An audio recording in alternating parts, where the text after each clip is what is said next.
ආයිබෝවන් southern Fortress cooking channel එකට සාදරයෙන් පිළිගන්නවා. අද මම ඕගොල්ලන්ට රෙසිපි එකක් විදියට අරගෙන ආවේ ඉතා රසවත් මැංගෝ චීස් කේක් එකක් හදාගන්න ආකාරයයි. මේ චීස් කේක් එක හදන්න මට ගිහින් වැරදිච්ච තැනුත් තියෙනවා. ඒවත් ඕගොල්ලන්ට බලලා ඕගොල්ලන්ටත් ඒ වගේ වර්ධින තැන් වෙනවා නම් ඒවට මුහුණ දෙන ආකාරයත් මම වීඩියෝ එකෙන් මේ පෙන්නලා තියෙනවා. ඒ වැරදුණත් මම මේක ඉතා රසවත් විදියට හදපු චීස් කේක් එකක්. ඕගොල්ලෝ ගිහිල්ලා බලන්නකො මේකේ වැරදින තැන් හොඳ තැන් සේරම අපිට ඉගෙන ගන්න පුළුවන් මේ වීඩියෝ එක ඇතුළතට ගියාම ඕගොල්ලන්ට පෙනේවි.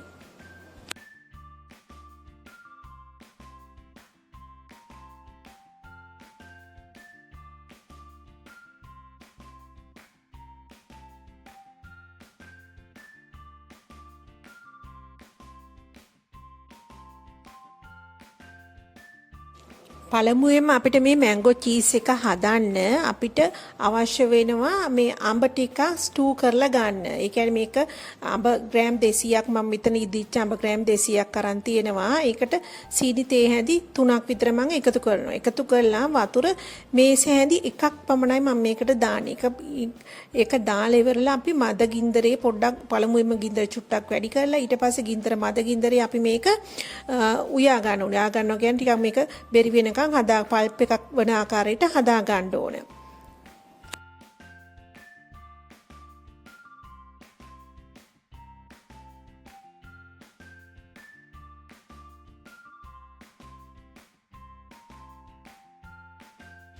දැන් මේ පල්ප් එක හැදුන ඇති. ඊට පස්සේ මේක විනාඩි 10ක් 15ක් නිවෙන්න තියලා අපි බ්ලෙන්ඩර් එකකට දාලා මේක හොඳට බ්ලෙන්ඩ් කර ගන්න ඕන කෑලි ටික නැති වෙන්න. ඊට පස්සේ අපි හොඳට මේක පෙරන එකකින් හොඳට කෑලි නැති වෙන්න පෙරා ගන්න ඕන.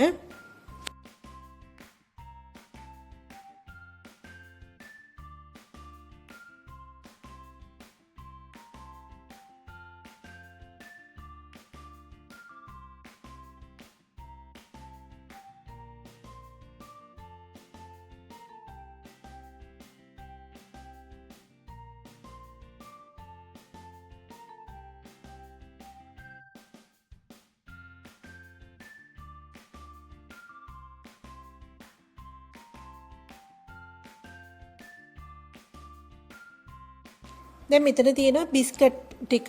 මම මෙතන බිස්කට් ග්‍රෑම් 100ක් අරගෙන තියෙනවා. ඒක හොඳට බ්ලෙන්ඩරේට දාලා කුඩු කරගෙන අපි මැංගෝ චීස් කේක් එකේ යට ලේයර් එකට බිස්කට් ලේයර් එකක් හදනවා. ඒ බිස්කට් ලේයර් එකට තමයි මේ ටික කුඩු කරගත්තේ. ඊට පස්සේ මම මේකට බටර් හරි මාගරින් හරි ග්‍රෑම් 50ක් අරගෙන තියෙනවා. ඒක මම උණු වතුර භාජනයක දාලා දිය කරගෙන තියෙනවා. දිය කරගෙන ඉවර වෙලා ඒක අර කුඩු කරගත්තු බිස්කට් එකට දාලා හොඳට මික්ස් කර ගන්නවා.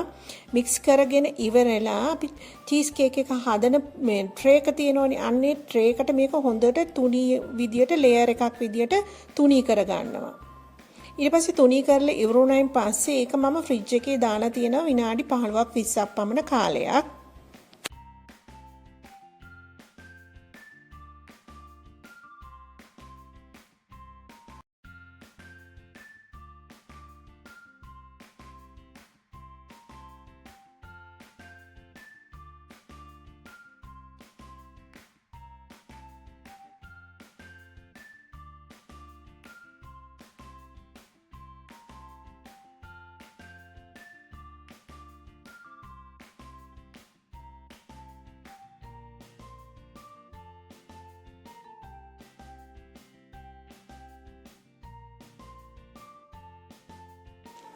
දැන් මම චීස් කේක් එකට අවශ්‍ය ජෙලටින් එක හදාගන්න යන්නේ. ජෙලටින් තේ හැඳි දෙකක් අරගෙන ඒකට සීතල වතුර මේස හැඳි 3ක් 3මාරක් විතර එකතු කර ගන්න ඕන. ඒක හොඳට දිය කරගෙන පැත්තකින් තියලා තියන්න.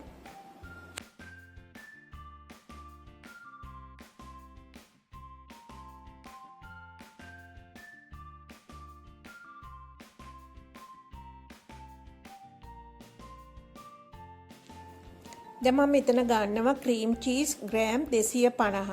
ඒක හොඳට ස්පැචුලා එකකින් පොඩ්ඩක් මේ මික්ස් කර ගන්න ඕනේ. කියන්නේ මේක හොඳට මේ ක්‍රීම් එකක් වෙන විදියට මේ හැන්දෙන් හරි බීටර් එකකින් උනත් කමන්නේ. මම මෙතනදී මම පාවිච්චි කරන්නේ ස්පැචුලා එකක්. ස්පැචුලා එකෙන් හොඳට මේක මේ ක්‍රීම් කර ගන්න ඕනේ. ඊට පස්සේ මම මේකට එකතු කරනවා ග්‍රෑම් 50ක් සීනි. සීනි චුට්ටක් තුනී සීනි ඒ කියන්නේ කැට ලොකු ඒවා ගන්න එපා. පොඩි චූටි කැට තියෙන එකක් ගන්න. ඒකත් දාලා හොඳට මේක මික්ස් කර ගන්නවා. ක්‍රීම් එකක් වන ආකාරයට පොඩ්ඩක් මේක මික්ස් කර ගන්නවා.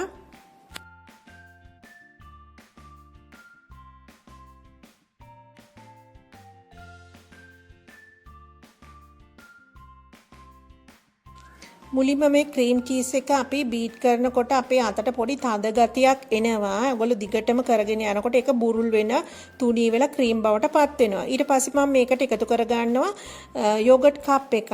ඒකත් දාලා හොඳට ක්‍රීම් කර ගන්න ඕන. ඒක යෝගට් කප් එක දැම්මම මේකේ පොඩි තෙත ගතියක් එනවා. එතකොට පහසුවෙන් අපිට මේක දිය කර ගන්න ලේසියි.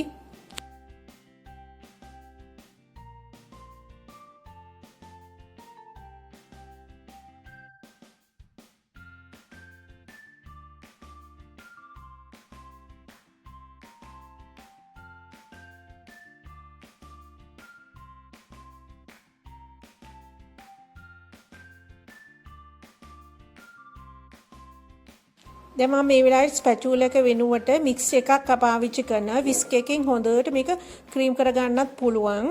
ඊට පස්සේ මම මේකට එකතු කරනවා අඹ ඒ කියන්නේ පල්ප් එකෙන් අපි ග්‍රෑම් 180ක් මේකට ඒ කියන්නේ මිලිලීටර් 180ක් මම මේකට එකතු කර ගන්නවා. අඹ ටිකක් දාලා හොඳට මේක මික්ස් කර ගන්න.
ඒ වගේම ඊට පස්සේ මම මේ ජෙලටින් එක කියන්නේ පෙගෙන්න දාපු ජෙලටින් එක උණු වතුර භාජනයකට දාලා හොඳට තිය කර ගන්නවා.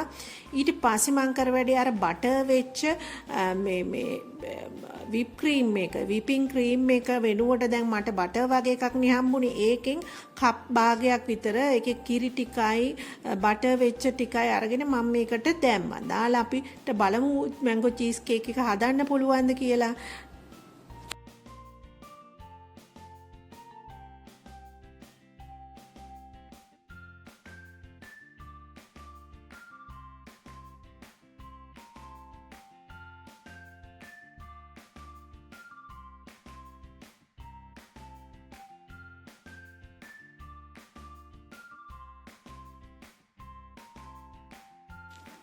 දැන් මේ පෙඟෙන්න තිබ්බ ජෙලටින් ටික හොඳට දිය වෙලා තියෙන්නේ. ඊට පස්සේ මම මේ මික්ස්චර් එක එකතු කරනවා මේ මැංගෝ චීස් කේක් මික්ස්චරයට. ඒ ටික ජෙලටින් ටිකක් දාලා හොඳට විස්ක් එකකින් මේක නැවත සැරයක් හොඳට මික්ස් කර ගන්න ඕන.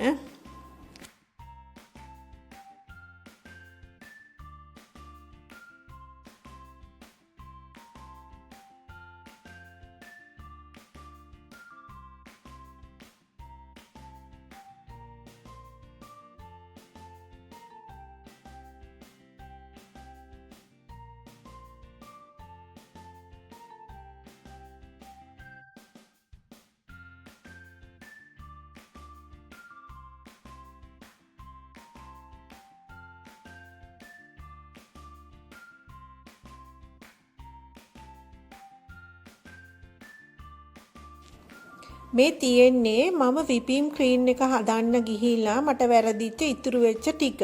ඒ කියන්නේ කිරි ටික විතරයි මෙතන දැන් තියෙන්නේ. ඒක අර බටර් එකත් එක්ක කිරි ටික මම චීස් කේක් එකට දාගත්තා. දැන් මම මේ මිශ්‍රණය හදලා ඉවරයි. ඊට පස්සේ අර බිස්කට් අතුරගත්තු ට්‍රේ එකට මම මේ මික්ස් එක දා ගන්නවා. දාලා මේක පැය 3ක් විතර ෆ්‍රිජ් එකේ තියන්න ඕන සෙට් වෙනකන්. මොකද ඊට පස්සේ මම මේකට උඩ ලේයර් එකක් දානවා, ජෙලි ලේයර් එකක්. ඒ සඳහා මේක පැය 3ක් විතර සෙට් වෙන්න අවශ්‍යයි. මම මෙතන ජෙලි පැකට් එකක් අරගෙන තියෙනවා. ඒක මැංගෝ ෆ්ලේවර්ඩ් ජෙලි පැකට් එකක්. ඒකට මම ජෙලටින් තේ හැන්දක් දාලා නටන උණු වතුර මිලිලීටර් 250 300ක් වගේ ප්‍රමාණයක් දානවා. ඒ ටික දාලා හොඳට දිය කරගෙන මේක නිවෙන්න අරින්න ඕන. නිවුණාන් පස්සේ තමයි අපිට මේ අර මැංගෝ චීස් කේක් එක උඩින් අපිට මේක ලේයර් එකක් විදියට දාගන්න පුළුවන් වෙන්නේ.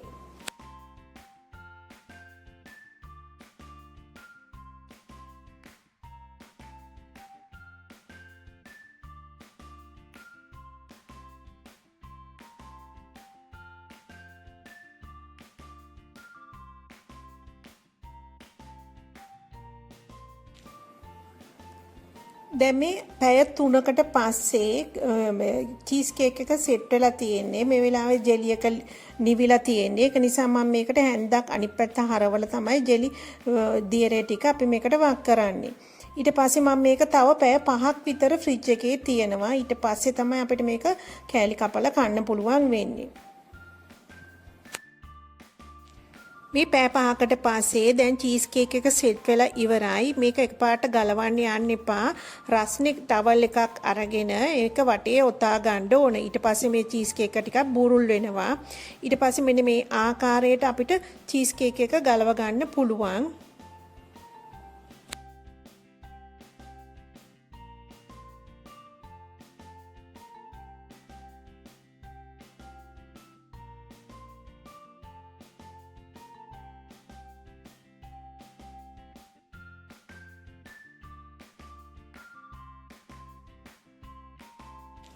ඒ වගේම මගේ වීඩියෝ වලට කැමති නම් මාව subscribe කරන්න. ඒ වගේම ඔයගොල්ලෝ මේ වගේ රසවත් චීස් කේක් එකක් හදලා බලන්නකෝ. එහෙනම් ඔබ සැමට සුබ දවසක්.